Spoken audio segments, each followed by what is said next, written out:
기말고사전. 자, 보도록 합시다. 사회 보도록 합시다.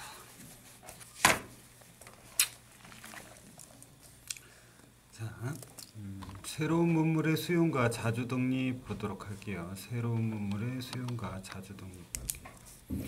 자, 계양기의 의식주 생활 모습을 볼게요. 의생활, 의야 옷이에요. 일부 사람들은 한복을 입었는데 뭐를 입어요? 양복을 입어요. 그 다음에 양말도 신고요. 구두도 신어요.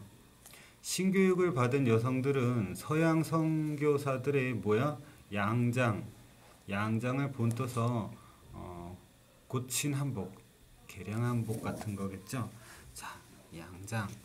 옷차림이나 머리 모양을 서양식으로 꾸미는 거예요. 서양식 옷을 얘기하는 거겠네요. 서양식 옷이에요. 알았어요? 양장이란 거는. 자, 상투를 자르고 서양식 머리 모양을 하였어요. 상투는 남자가 하는 거죠. 그죠? 식생활 보도록 할게요. 뒤는 왜 봐? 궁중에서 뭐를 마셨어요? 궁중에서 커피도 마시고요. 홍차도 마셔요. 양식도 먹고요. 과자가 들어왔어요. 전래되었대요. 들어온 거죠. 남녀 신분의 구별 없이 한 자리에 둘러앉아 밥을 먹었어요. 한 자리에 둘러앉아. 옛날에는 여자들은 같이 밥 못 먹었어요. 밥상에서 같이 할아버지랑 엄마랑 같이 먹는다라는 건 그건 있을 수도 없는 일이에요. 남자들만 먹어요. 남자들에서도 위에서부터 잘라요. 우더른부터. 요즘같이 손자들이니까 너네들까지 뭐 맛있는 게 돌아오기는 힘들어요. 뭔 말인지 알겠죠? 여자들은 뭐 먹기도 힘든 거예요. 반찬 같은 거 없어. 그냥 남은 거나 뭐 부엌에서 서가지고 먹는 거예요. 자, 주생활 볼게요. 도시에서는 뭐가 서양식 건축물도 생기고요. 일본식 주택도 세워졌어요.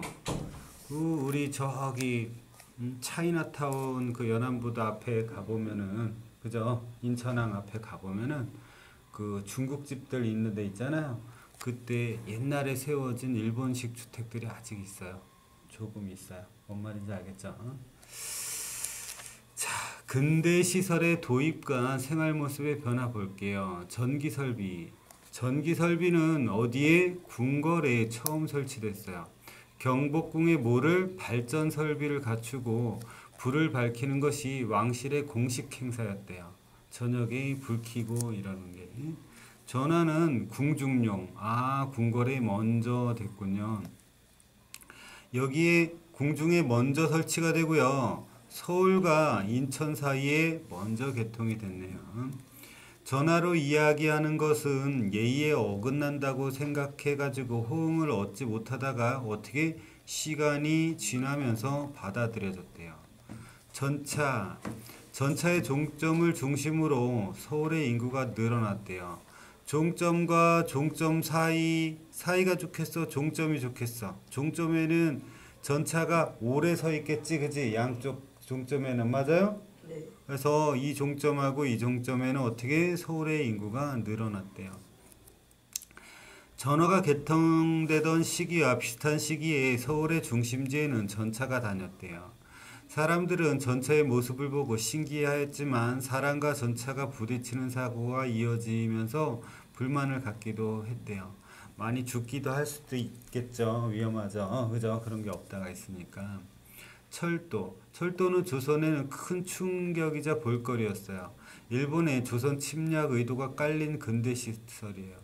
철도를 우리나라 곳곳에 놓으면은 다 거기서 만들어진 뭐 여러 가지를 뺏어갈 수 있겠지. 빨리빨리 잘. 그지? 들고 갈 수 있겠어? 그거를 소 달구지에다 해가지고 이렇게 들고 가. 강원도에 있는 걸 못 가져가잖아. 근데 철도 같은 거 있으면 다 가져갈 수가 있어요. 계속 보고 있어요. 우리나라에서 처음 운행된 철도는 경인선이에요. 경인선. 노량진, 서울에 있는 노량진이에요. 서울의 서쪽에 있는 노량진부터 어디? 제물포. 제물포는 알죠? 제물포 어디 있는 거예요? 인천. 인천이죠. 제물포 역도 있죠. 지하철역이.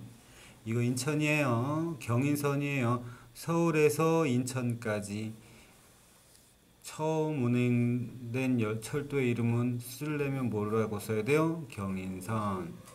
경부선하고 경의선은 러일 전쟁 중에 일본의 군사 목적에 의해 개통된 거예요.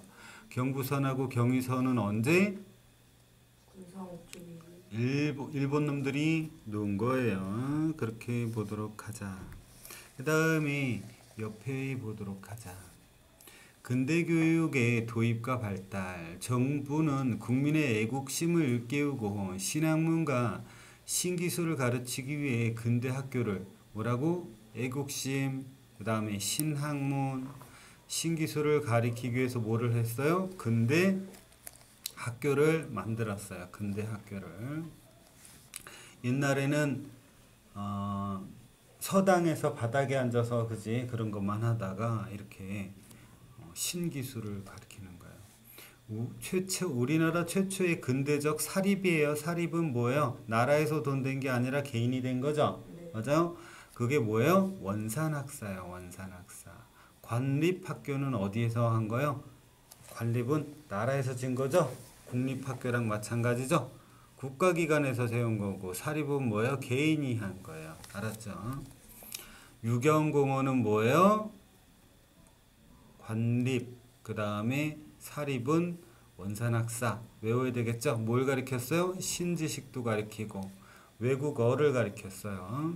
정부는 소학교하고 중학교를 비롯한 각종 관립학교를 세워서 인재 양성을 했어요. 무슨 학교를 세웠어요? 소학교, 중학교. 자, 이 당시 학교 개념은 오늘날하고는 틀리니까 좀 이해하세요.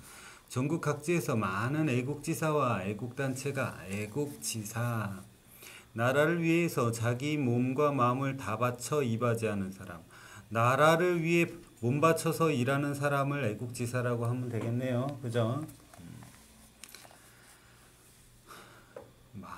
전국에 많은 애국지사와 애국단체가 뭐를 세웠어요? 사립학교를 세웠어요. 그래서 민족교육운동을 했어요. 똑바로 앉아. 개신교 선교사들도 학교를 세웠어요. 학교를 세웠어요. 근대 학교의 모습. 근대 학교가 세워지면서 사람들은 뭐예요? 신학문에 관심을 갖게 되었어요. 근대 학교는 양반뿐만 아니라 누구도 하는 거예요? 양반도 하고 일반 백성도 하고 여성한테도 교육 기회를 제공했어요.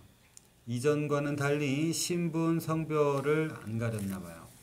유교 경전을 가리켜던 이전 학교와는 달리 체조도 가리키고 외국어도 가리키고 과학 등을 가르쳐줬어요. 자, 실용적인 학문이라고 보면 될 거예요. 과학은 잘 배우면은 써먹는 거죠. 외국어도 써먹는 거죠. 무슨 말인지 알겠죠? 응? 근데 유교는 공자님 말씀 뭐 이런 거 나라에 충성하고 효도하고 이런 것만 있는데 그거는 먹고 사는데 도움이 되나요? 안 돼요. 안 되죠. 과학이나 외국어 이런 건 되죠. 근대적 시설 볼게요. 방문국은 뭐 하는데요? 신문을 발간했대요. 전환국은 뭐예요? 화폐를 만들었대요. 기기창은 무기를 만들었어요. 광해어는 뭐예요? 병원이네요. 근대식 병원이네요. 그죠? 광해어 옆에 볼까요? 85년 고종 황제 있잖아요. 미국 선교사의 건의를 받아들여서 설립했어요. 일반 백성의 질병을 치료했어요. 우리나라 최초의 뭐예요? 서양식 병원이에요. 나중에는 뭘로 바꿨어요? 이름을 제중원. 광해원에서 뭐로? 제중원으로 바꿨어요. 이름은 처음에는 광해원이었어요. 우리나라 최초의 서양식 병원.